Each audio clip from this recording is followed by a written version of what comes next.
ഇതെന്താണെന്നറിയോ നിങ്ങൾക്ക്? ഇത് തേക്കിലയാണ്. ഞങ്ങളുടെ നാട്ടിൽ ഇതിന് തേക്കിലാന്നറിയും. നിങ്ങളിതെന്തിനാ നിങ്ങളെ നാട്ടിൽ എന്താണ് ഇതിന് പറയുക? അതൊന്ന് കമൻറ്റ് ചെയ്യണം. ഞാൻ ഈ തേക്കില കൊണ്ട് ഇന്ന് കാണിക്കാൻ പോകുന്നത് നമ്മുടെ ചക്കക്കുരുവില്ലേ, ഇപ്പോൾ ചക്ക സീസണല്ലേ. ചക്കക്കുരു എന്നത് പിന്നെ നമുക്ക് എങ്ങനെ ഒരു 5-6 മാസം അല്ലെ ഒരു വർഷത്തിനടുത്ത് സൂക്ഷിച്ച് വെക്കാം എന്നതാണ് ഞാൻ പറയാൻ പോകുന്നത്.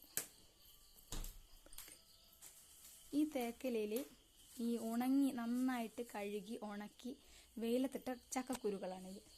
ഇത് ഞങ്ങൾ ശേഖരിച്ചതാണ്. കണ്ടോ, ഒന്നിൽ പോലും മുള വന്നിട്ടില്ല.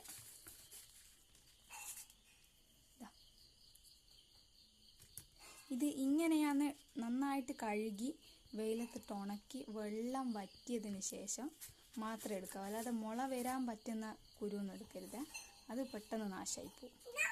ഇതൊന്നും പെട്ടെന്ന് നാശമായി പോവില്ല. കണ്ടില്ലേ, ഇങ്ങനെ ഉണങ്ങിയിരിക്കണം. ഒരു തരി വെള്ളം ഉണ്ടാവാൻ പാടില്ല.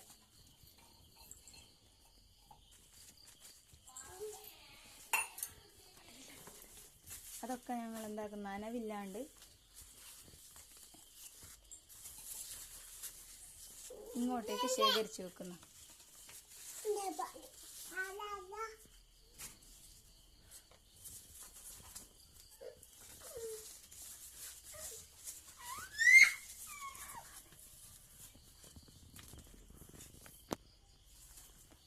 തീർത്തോളൂ.